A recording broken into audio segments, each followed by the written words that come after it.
नमस्कार मित्रों, शुभ संध्या।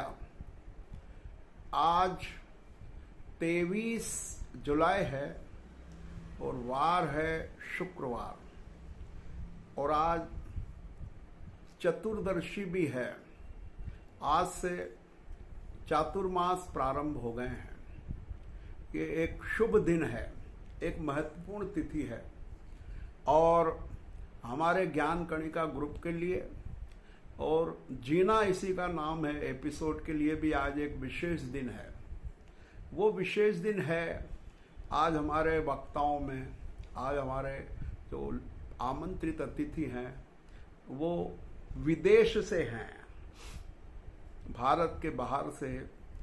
ये जो व्याख्यान, जो लेक्चर हमें प्राप्त हुआ है उसकी शुरुआत आज से हम कर रहे हैं और मैं समझता हूँ ये एक और माइलस्टोन है जो ज्ञान कणिका द्वारा और जीना इसी के नाम एपिसोड में एक और प्रगति दर्ज होगी। और वो हमारे आज के मेहमान हैं श्रीमान Manoj Kumar ji Jain, Jubail, Saudi Arabia. Shri Manoj ji तो वैसे मेरे मौसेरे भाई हैं, हमारी मौसी है, वो मंगो माउसी कहते हैं हम उन्हें, उनके बड़े सुपुत्र हैं। वैसे मनोज जी को सब लोग जानते हैं, वो कोटा के दामाद है श्री बुद्धि प्रकाश जी जैन के। और वो 3 भाई हैं, बड़े मनोज जी हैं, दूसरा नंबर मैं समझता हूँ वो माधोपुरी रहते हैं और तीसरे नंबर के ऋषभ जी हैं जो बम्बई में रहते हैं। तो ये जो परिवार है ये बहुत ही धार्मिक और संस्कारित परिवार है। और बुद्धि प्रकाश जी जैन जो हमारे मौसा जी लगते थे वो सवाई माधोपुर की फैक्ट्री में बड़े पद पर कार्यरत थे, उनका परिवार है ये। और तीनों भाई जो है बहुत अच्छी जीवन स्तर पर जी रहे हैं और पूरे संस्कारों को उन्होंने आत्मसात कर रखा है आदरणीय मौसी जी के नेतृत्व में। इसी के साथ साथ इनके जो मामा हैं उनको भी हम सब जानते हैं, बड़े बड़े श्री हरकचंद जी जैन साहब हैं, दूसरा नंबर श्री महावीर प्रसाद जी हैं कोटा, तीसरा नंबर श्री प्रकाश चंद्र जी प्राचार्य महोदय जिनसे हम अभी मिलते ही हैं ज्ञान कणिका में, और चौथे नंबर के मामा जी श्री धर्मचंद जी जैन साहब जोधपुर। इस प्रकार से पूरा पैतृक पक्ष और मातृत्व पक्ष बहुत ही धार्मिक क्षेत्र में, सामाजिक क्षेत्र में, आर्थिक क्षेत्र में, सांस्कृतिक क्षेत्र में नई ऊंचाइयों को छू रहा है। तो मैंने जब मनोज जी से रिक्वेस्ट की, सऊदी अरेबिया में अभी रह रहे हैं वो 10 सालों से, तो उन्होंने भी सहज ही स्वीकृति प्रदान की और मुझे बहुत खुशी है कि आज वो एक बहुत ही महत्वपूर्ण विषय पर अपना वीडियो लेकर आए हैं। पर उसके पहले उनका थोड़ा सा परिचय देना मैं आवश्यक समझता हूँ, क्योंकि मनोज जी जो है हमारे पहला एपिसोड लेकर आए हैं। जैसे मैं एक नाम जो अभी याद आ गया, मुकुल जी, सवाई माधोपुर रहते हैं मुकुल जी, मम्मी वगैरह सब लोग रहते हैं साथ में। तो एक तरह से मनोज जी, मुकुल जी और ऋषभ जी, ये तीनों भाई की जोड़ी है और बहुत अच्छे कार्यों में सब संलग्न है। तो श्री मनोज जी ने अपनी जो स्कूलिंग की है वो जयपुर से की है, टैगोर पब्लिक स्कूल में, और उनने मैकेनिकल इंजीनियरिंग का जो डिग्री है वो इंजीनियरिंग कॉलेज कोटा से प्राप्त की है। फिर उन्होंने MBA किया, मतलब मैकेनिकल इंजीनियरिंग से B करने के बाद मनोज जी साहब ने MBA किया है। वो सिम्बोयसिस इंस्टीट्यूट पुणे से, बहुत प्रतिष्ठित इंस्टीट्यूट है सिम्बोयसिस, वहाँ से आप MBA हैं। उसके बाद उन्होंने इंजीनियरिंग करने के बाद गुजरात राज्य में कई जगह पर काम किया है। उनमें प्रमुख हैं वडोदरा, राजकोट, अहमदाबाद, अंकलेश्वर, जामनगर। इन्होंने 2004 में रिलायंस इंडस्ट्री ज्वाइन की और जामनगर में जो उनके बहुत बड़ा रिफाइनरी है, हम लोग भी जब द्वारका गए थे तो बीच में जामनगर आता है, वहाँ पर बहुत बड़ी क्षेत्र में रिलायंस का रिफाइनरी है, वहाँ पर आप काम किया है 2004 से 2011 तक। यानी करीब करीब 7 साल आप रिलायंस में रहें, और उसके बाद 2011 से आप वर्ल्ड की सबसे बड़ी रिफाइनरी कंपनी, ऑयल रिफाइनरी और गैस कंपनी है सऊदी अरब में, सऊदी आर्मको कंपनी। इसमें वो सीनियर मैकेनिकल इंजीनियर के पद पर कार्य कर रहे हैं। बहुत महत्वपूर्ण पद है, और विगत 10 सालों से वो जुबैल इंडस्ट्रियल सिटी है सऊदी अरब में, वहाँ पर रह रहे हैं, और बहुत अनुभव उनने वहाँ पर प्राप्त किया है। वो उनकी पत्नी नाम श्रीमती श्वेता जी हैं, जो हमारे पौराल समाज के पूर्व राष्ट्रीय अध्यक्ष बुद्धि प्रकाश जैन की सुपुत्री हैं। इनके एक पुत्र और एक पुत्री हैं, मनोज जी के, और पुत्र हैं क्षितिज जी, जो कि एक बहुत प्रसिद्ध और बहुत महत्वपूर्ण यूनिवर्सिटी है अमेरिका की, यूएसए में। वहाँ से वो मैकेनिकल इंजीनियरिंग कर रहे हैं। पुर्ड्यू यूनिवर्सिटी में से वो इंजीनियरिंग की डिग्री प्राप्त करे, बहुत इंडियानापोलिस में। इसके साथ इनकी सुपुत्री अनुष्का, वो 9th क्लास में पढ़ती है और अमेरिका स्कूल जुबैल में स्टडी कर रही है। तो कुल मिला के मेरा ये कहना है कि बहुत ही महत्वपूर्ण परिवार है पोरवाल समाज को। गर्व है हमें सब पे आपकी उपलब्धि पर। इतने अच्छे से जो है आप अपना जीवन व्यतीत कर रहे हैं। पर उसमें जो आज जो सबसे महत्वपूर्ण बात, जो विषय लेकर आए हैं, वो क्या है, आपको बड़ा आश्चर्य होगा। उन्होंने योगा पर, योग के ऊपर अपना आज का वक्तव्य प्रस्तुत किया है। वो खुद बताएंगे अपने वीडियो में कि उन्होंने क्यों योग शुरू किया, कब से योग शुरू किया, और उसके उनको क्या लाभ हुए, और किस प्रकार से उनको अब एक बढ़िया हेल्थ, बढ़िया स्वास्थ्य उनको प्राप्त हुआ है। तो योग के ऊपर उनका पूरा 9, 10, 11 मिनट का व्याख्यान है, और उसमें उन्होंने पूरे योग कैसे करें, कब करें, क्या सावधानी रखें, उसके क्या लोभ हैं, योग और प्राणायाम पर उन्होंने अपनी बात कही। जैसा आप जानते हैं, कल रतन लाल जी साहब ने प्रेक्षा ध्यान पर बात की थी, तो उसे से जुड़ा हुआ शब्द है कि योग और प्राणायाम और ध्यान, तो ये दोनों एक दूसरे से बहुत महत्वपूर्ण विषय लिया है। और एक बात विशेष रूप से मनोज जी साहब ने कही है कि निश्चित रूप से ज्ञान कणिका को एक स्वास्थ्य का ग्रुप भी बनाना चाहिए, हेल्थ केयर संबंधी, और उसमें फिर ग्रुप में मेंबर न केवल आपसे चर्चा करें, बल्कि हफ्ते में एक बार योगा के सेशन भी करें। तो इस विषय पर मैं ज़रूर सोचूंगा, और जब अनुकूल होगा तब हम ये ग्रुप बनाने का पूरा प्रयास करेंगे। तो आपकी एक अच्छी, बहुत महत्वपूर्ण वीडियो के लिए मैं आपको धन्यवाद देता हूँ ज्ञान कणिका परिवार की ओर से, और उम्मीद करता हूँ कि आगे भी आप सतत हमें इन महत्वपूर्ण विषयों पर सूचना देते रहेंगे, जानकारी देते रहेंगे, ज्ञान देते रहेंगे। एक चीज़ और मैंने देखी, उनका वीडियो बड़े प्राकृतिक वातावरण में शूट हुआ है, और बीच बीच में जो कोयल की आवाज़ आ रही है, चिड़िया की आवाज़ आ रही है, वो भी मेरे को बहुत अच्छी लगी है। तो इससे सिद्ध है कि उनका प्रकृति प्रेम भी कितना अच्छा है। तो सुनते हैं हम Shri Manoj Jain, Jubail, Saudi Arabia. Thank you. नमस्कार, सादर जय जिनेंद्र। मेरा नाम मनोज बुद्धि प्रकाश जैन है। वैसे तो हम सवाई माधोपुर ज़िले के रहने वाले हैं, लेकिन विगत 10 वर्षों से मैं सऊदी अरेबिया के जुबैल इंडस्ट्रियल सिटी में रह रहा हूँ। यहाँ पर मैं Saudi Aramco oil company refinery में सीनियर मैकेनिकल इंजीनियर के पद पर कार्यरत हूँ।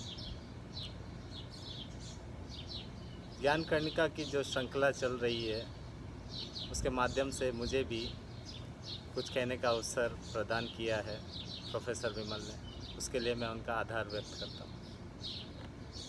आज हम बात करेंगे योग की, योग और स्वास्थ्य की।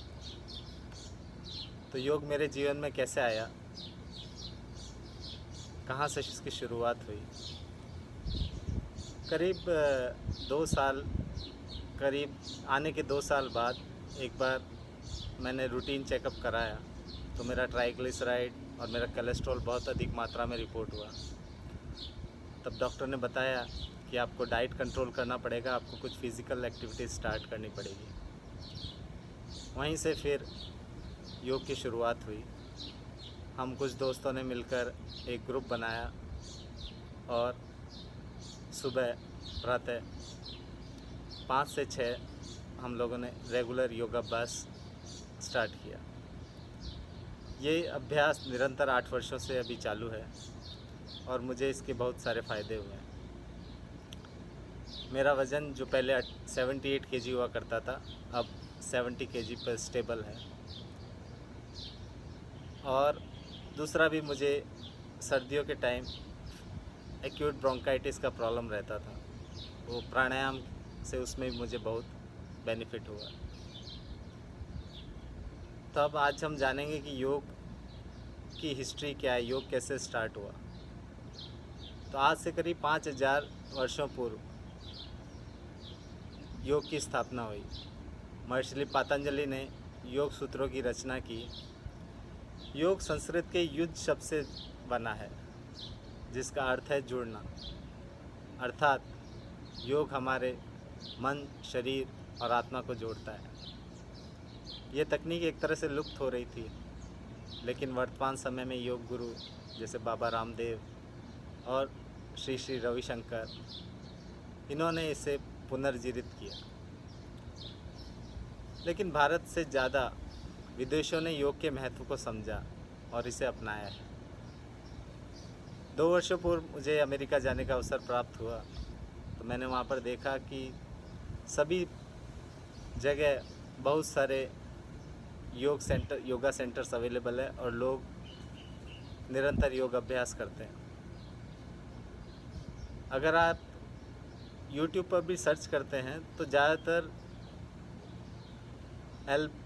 वीडियोस योगा से वो बाहर की लैंग्वेज में ही, बाहर ही शूट हुए वीडियो मिलते हैं।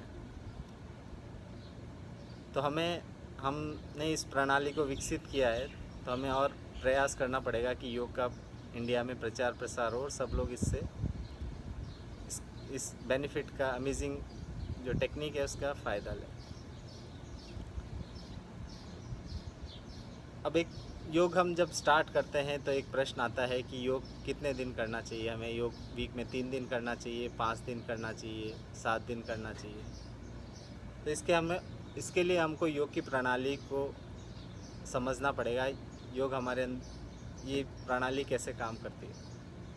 तो हमारा जो शरीर है वो हर दिन हर पल काम करता रहता है, ताकि इस शरीर को स्वच्छ रखा जा सके, नूतन रखा जा सके।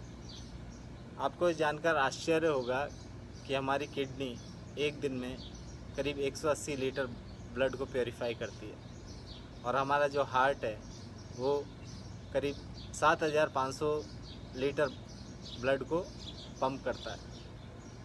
तो ये सतत शरीर हमें शुद्ध और स्वस्थ रखने के लिए कार्य करता रहता है।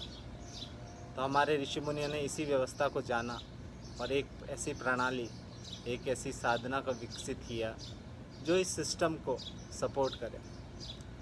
कहा गया है, धर्मो रक्षति रक्षतः, अर्थात तुम इस शरीर की रक्षा करो, शरीर तुम्हारी रक्षा करेगा। और फिर योग अभ्यास का निर्माण हुआ, प्राणायाम का निर्माण हुआ, अलग अलग विधाओं का, जो इस शरीर को के सिस्टम को सपोर्ट करता है। इसी तरह शरीर के, मन की, तन की सफाई का एक साधन है योग के द्वारा। योगासनों के द्वारा एक एक सेल को, एक एक कोशिकाओं के जरिए हम ऑक्सीजन की आपूर्ति करते हैं। तो ये तो योग के फ़ायदे हुए। अब सवाल आता है कि योग कब करें। तो वैसे तो जो सुबह का वातावरण है, ऑक्सीजन एनरिच एटमॉस्फेयर है, उसी में योग करना अच्छा रहता है। प्रातः सुबह उठकर अपना पूरा पेट साफ कीजिए और योग अभ्यास कीजिए। लेकिन आजकल बिज़नेस रिक्वायरमेंट्स रहते हैं, कमिटमेंट्स रहते हैं, ऑफिस टाइमिंग्स रहते हैं, तो कई बार हम सुबह समय नहीं निकाल पाते हैं। तो ऐसे में हम शाम को भी योग अभ्यास कर सकते हैं। लेकिन उसमें हमें एक चीज़ का ध्यान रखना पड़ेगा कि हमारा खाने का और योग करने के बीच कम से कम 3 से 4 घंटे का गैप रहे, क्योंकि ये 3 से 4 घंटे का जो टाइम है वो हमारा शरीर भोजन को पचाने के लिए इतना समय लगता है। दूसरा, शाम को योगाभ्यास करने के फ़ायदे हैं कि दिन भर का जो तनाव, जो टेंशन एक्यूमुलेट होता है, वो आप शाम को योग के माध्यम से रिलीज़ कर सकते हैं। आज देखा जा रहा है कि सभी जॉब्स में, सभी बिजनेस में बहुत सारा स्ट्रेस है, डिप्रेशन, एंग्जाइटी, ये सब बीमारियां बढ़ रही है। तो योग के माध्यम से हम अपने चित्त को शांत कर सकते हैं और ये सब बीमारियों से दूर रह सकते हैं। सवाल आता है कि कौन सी उम्र से बच्चों को योग करना चाहिए। तो योग 8 साल की उम्र इसके लिए उपयुक्त है। 8 सालों में बच्चों का जो मांसपेशियां हैं, जो उनका बॉडी पार्ट्स हैं, वो विकसित हो जाते हैं। तो उसके बाद हम योग कर सकते हैं। और वैसे तो किसी भी उम्र में हम योग स्टार्ट कर सकते हैं। योग में हम अपना बॉडी वेट यूज़ करते हैं, तो इसमें बहुत ख़ास ट्रेनिंग का ऐसा ज़रूरत नहीं है। आपको इंजरी होने का चांस भी नहीं रहता। आप जिम में एक्टिविटी करते हैं, आपको प्रॉपर ट्रेनिंग नहीं मिलता है तो आपको बैक में प्रॉब्लम हो सकता है, आपको गर्दन में प्रॉब्लम हो सकता है, आप हैवी लिफ्ट। लेकिन योग में ऐसा कुछ नहीं है, ये बहुत सेफ़ है सभी एज ग्रुप के लोगों के लिए। अब सवाल आता है कि योगा में सीक्वेंस क्या होना चाहिए, कैसे पहले प्राणायाम करें, पहले आसन करें। तो इसमें एक सुझाव है कि योग करने से पहले आप बॉडी का थोड़ा वार्म अप ज़रूरी है। तो इसके लिए आप सूक्ष्म क्रियाएं कर सकते हैं। सूक्ष्म क्रिया से स्टार्ट कीजिए, फिर आप 8 से 10 सूर्य नमस्कार कीजिए। उसके बाद आप दूसरे आसन कर सकते हैं और उसके बाद आप ब्रीथिंग एक्सरसाइज करें, प्राणायाम करें, जैसे अनुलोम विलोम, कपालभाति, ये सब प्राणायाम आप रिलैक्सेशन के लिए कर सकते हैं। और लास्ट में समाप्ति पर आप 5 से 10 मिनट का ध्यान भी कर सकते हैं।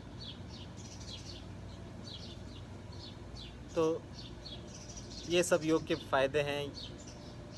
योग आप डेली करते हैं तो आपका पेट साफ़ रहता है, आपका बॉडी में आप बहुत एनर्जी फील करेंगे, क्योंकि जो सुबह सुबह आप ऑक्सीजन लेते हैं उसका इफ़ेक्ट पूरे दिन आप महसूस करेंगे उसको। आपकी एफिशिएंसी बढ़ जाती है, आपकी काम करने की एफिशिएंसी बढ़ जाती है, आप दिन में थकावट महसूस नहीं करेंगे। आपको शाम को, रात में आप सोएंगे तो आपको बहुत डीप स्लीप आएगा, और जब आप सुबह उठेंगे तो आप एकदम खुद को तरोताज़ा महसूस करेंगे। तो इस ज्ञान कणिका ग्रुप के माध्यम से मैं प्रोफेसर साहब से एक रिक्वेस्ट करना चाहता हूँ कि जो ग्रुप वो चला रहे हैं, व्हाट्सएप ग्रुप, उसमें बहुत अच्छी हमको सामाजिक जानकारी मिल रही है, धर्म से भी, धार्मिक चर्चाएं भी होती है, हम उससे भी जुड़े हुए हैं। लेकिन हेल्थ से रिलेटेड भी एक ग्रुप स्टार्ट करें और उसमें जो लोग इंटरेस्टेड है वो ज्वाइन कर सकते हैं। और उसमें एक्टिविटी भी होना चाहिए। वीक में एक बार योगा, मेडिटेशन ग्रुप के मेंबर्स के बीच होना चाहिए। तो योग मतलब अभ्यास, खाली बातचीत करने से, वीडियो सुनने से हमें कोई लाभ नहीं होगा जब तक हम इस प्रक्रिया को समझेंगे नहीं, हम इसकी प्रैक्टिस रेगुलर नहीं करेंगे। लास्ट में मैं एक बात कहना चाहता हूँ। एक पुस्तक मैंने पढ़ी थी BKS अयंगर साहब की, जो बहुत बड़े इंडिया के योग गुरु हैं। तो उन्होंने समरी में कहा था कि वो करीब, आज उनकी उम्र 91 ईयर्स है और वो करीब 60 वर्षों से योगा कर रहे हैं और सिखा रहे हैं। तो उन्होंने भी इस बात को एक्सेप्ट किया कि हर दिन जब सुबह मैं उठता हूँ तो मुझे ऐसा लगता है आज तो रहने देते हैं, आज नहीं कल से स्टार्ट करते हैं। तो ये मनुष्य की एक ह्यूमन टेंडेंसी है हमारी कि हम चीज़ों को पोस्टपोन करते रहते हैं। तो कृपया इसको पोस्टपोन ना करें और जल्दी से जल्दी योगा का एक ग्रुप बनाएं और इसका निरंतर अभ्यास चालू करें। तो ये जो अमेजिंग टेक्निक है, जो हमें विरासत में ऋषि मुनियों से मिली है, हम सब इसका फ़ायदा ले सकें। धन्यवाद। जय जिनेंद्र।